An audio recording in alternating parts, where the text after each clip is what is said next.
अस्सलाम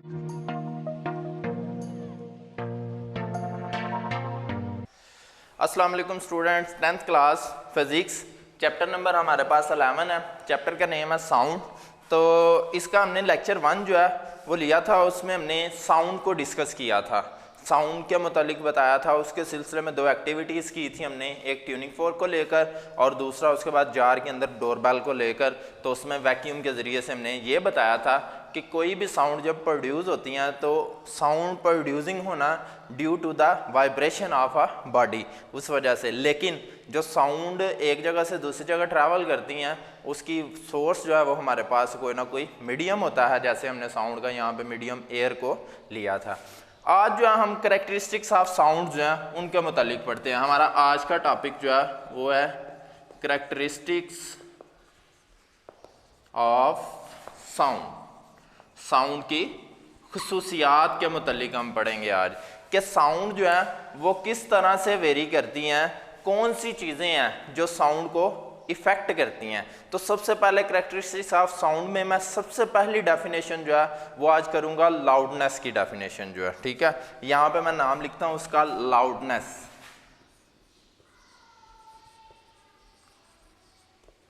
loudness basically ये मतलब एक अगर उर्दू में इसका नाम लिया जाए तो बुलंदी को कहा जाता है, ठीक है, लाउडनेस जो है। तो यहाँ पे हमारे पास जो बात होगी वो साउंड की लाउडनेस, ऊंचाई की बात होगी, साउंड कितना लाउड हम बोल सकते हैं, ठीक है, तो उसके बारे में बात होगी। तो इसको अगर हम डिफाइन करते हैं तो हम कहेंगे जी कि साउंड की ऐसी कैरेक्टरिस्टिक्स जिसमें हम साउंड के मध्यम लेवल और ऊंचे लेवल दोनों को बहस करेंगे, दोनों के बारे में डिफरेंस करेंगे, उसको नाम दिया जाएगा साउंड का। तो यहाँ पे मैं डेफिनेशन इसकी पहले लिख देता हूँ। द कैरेक्टरिस्टिक्स ऑफ साउंड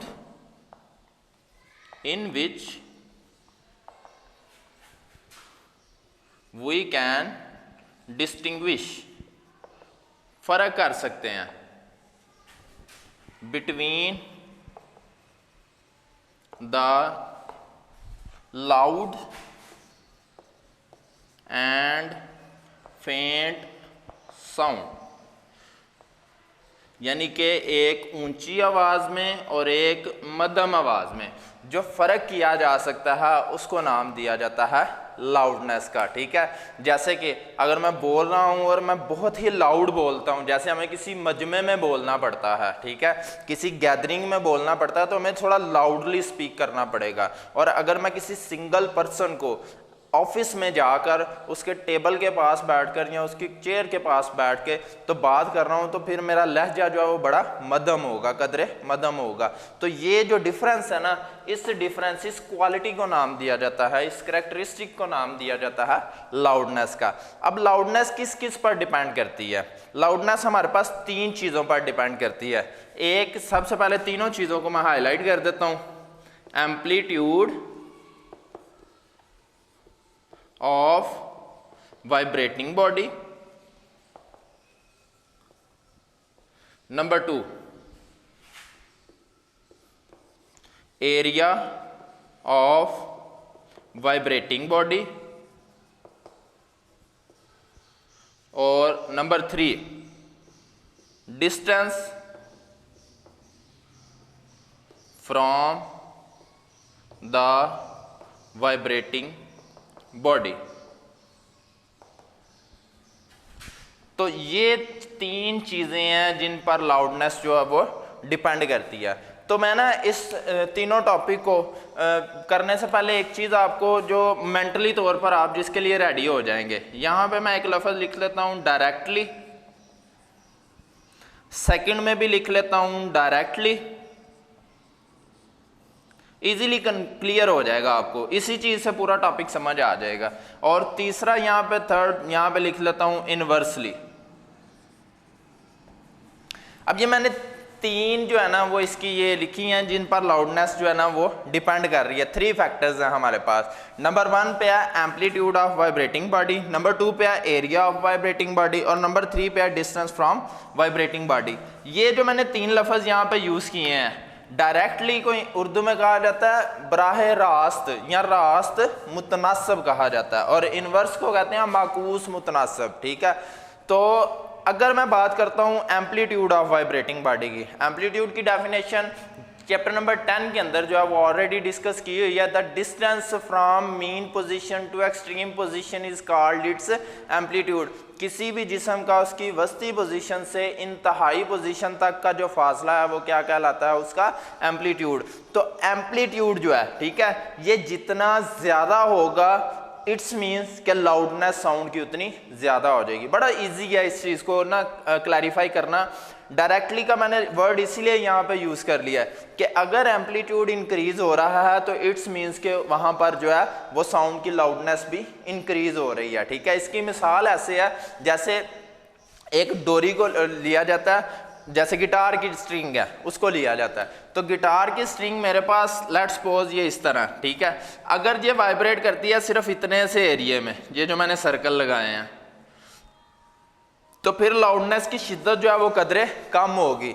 अगर यही गिटार की डोरी जो है वो इतने एरिया में वाइब्रेट कर रही है, एम्पलीट्यूड ज़्यादा हो गया, तो फिर इसकी लाउडनेस जो है वो ज़्यादा हो जाएगी। ठीक है, यहाँ पर इंक्रीज करेगी due to the increase in amplitude, और यहाँ पर डिक्रीज करेगी due to decrease in amplitude. It's mean कि जब भी एम्पलीट्यूड इंक्रीज करेगा तो लाउडनेस इंक्रीज करेगी, जब भी एम्पलीट्यूड डिक्रीज करेगा। अच्छा जी, तो ये चीज़ हमने बता दी एम्पलीट्यूड के बारे में कि एम्पलीट्यूड जो है वो वेरी करता है डायरेक्टली।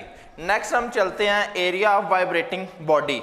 वाइब्रेटिंग बॉडी का एरिया जितना ज़्यादा होगा लाउडनेस की शिद्दत भी उतनी ही ज़्यादा होगी। वाइब्रेटिंग बॉडी का एरिया जितना कम होगा लाउडनेस की शिद्दत भी उतनी ही कम हो जाएगी। बड़ी सिंपल सी मिसाल है इसकी, एक छोटी ढोलकी ले लेते हैं और एक बड़ा ढोल ले लेते हैं। छोटी ढोलकी का एरिया क्योंकि कम होता है तो इस वजह से उसको बजाने से जो है उसकी आवाज़ जो है वो लाउडनेस कदरे कम होगी बनिस्बत उस ढोल के जिसका एरिया ज़्यादा होगा और उसकी लाउडनेस भी ज़्यादा हो जाएगी। तो ये बड़ी सिंपल मिसाल है इसकी, ठीक है, ढोलकी के मुतालिक कि ये भी डायरेक्टली वेरी करता है कि एरिया जितना ज़्यादा होगा उतना ही लाउडनेस की शिद्दत जो है वो ज़्यादा होगी, एरिया जितना कम होगा उतनी ही लाउडनेस की शिद्दत भी कम हो जाएगी। लास्ट पे चलते हैं। लास्ट हमारे पास है distance from the vibrating body. Vibrating body से डिस्टेंस जितना ज़्यादा होगा उतनी लाउडनेस कम हो जाएगी। मतलब ये उल्ट चलेगा। ये देखें ना, ये दोनों मैंने डिस्कस किए हैं डायरेक्टली वेरिएशन में। ये इन्वर्सली वेरिएशन इसलिए लिख दिया इसको कि अगर एक चीज़ बढ़ रही है तो दूसरी कम हो जाएगी, अगर एक चीज़ कम हो रही है तो दूसरी बढ़ जाएगी। ठीक है, तो ये इस तरह की सिचुएशन आ जाती है। जैसे कि लेट्स सपोज इन्वर्स का पहले मैं थोड़ा सा कंसेप्ट क्लियर कर देता हूँ। एक घर में 10 पर्सन है, ठीक है, और वो 10,000 की आमदन पर गुजारा कर रहे हैं। ठीक है, और अगर पर्सन इंक्रीज होते हैं, ठीक है, अब पर्सन इंक्रीज हो रहे हैं, आमदन उतनी ही है, तो खुराक की रेशो जो है वो कम हो जाएगी। तो ये इन्वर्स वेरिएशन इसमें आती है। तो इन्वर्स वेरिएशन यहाँ पे भी यही है कि एक ट्रेन जो है, इसकी मिसाल इस तरह ले लेते हैं। मेरे पास एक ट्रेन जो है ये ट्रैक पर चल रही है, मैं यहाँ पर ट्रैक के इस पोजीशन पर जो है ना वो एक पर्सन ए जो है वो खड़ा है। अब ट्रेन का रुख जो है वो इस पर्सन की तरफ है, ए की जानिब।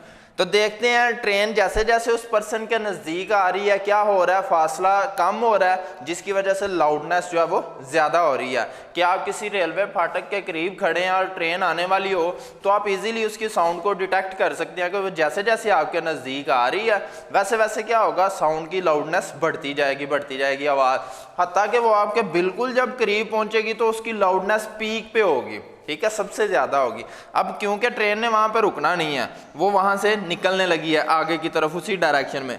अब क्योंकि फासला आपसे ज़्यादा हो रहा है, डिस्टेंस इंक्रीज कर रहा है, तो लाउडनेस क्या हो जाएगी, कम हो जाएगी। यहाँ पे डिस्टेंस जो है वो हमारे पास डिक्रीज कर रहा था तो लाउडनेस इंक्रीज हो गई थी।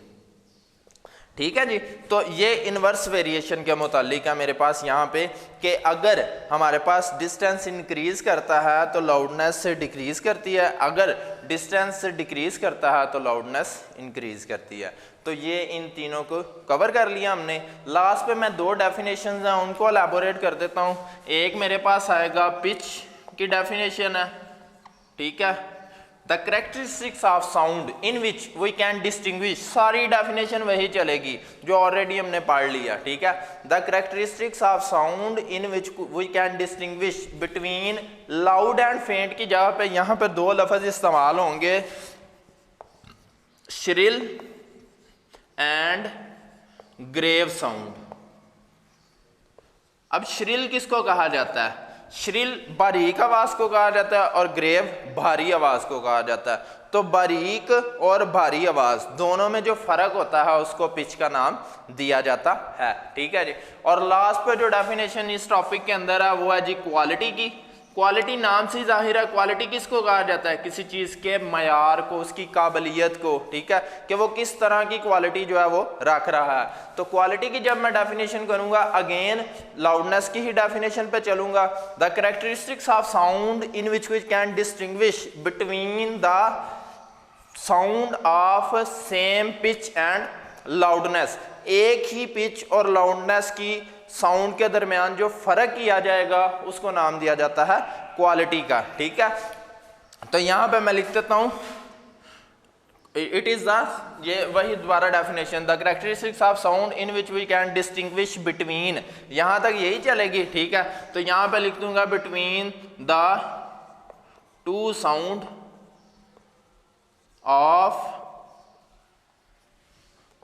Quality and pitch. क्वालिटी या loudness, same loudness and pitch.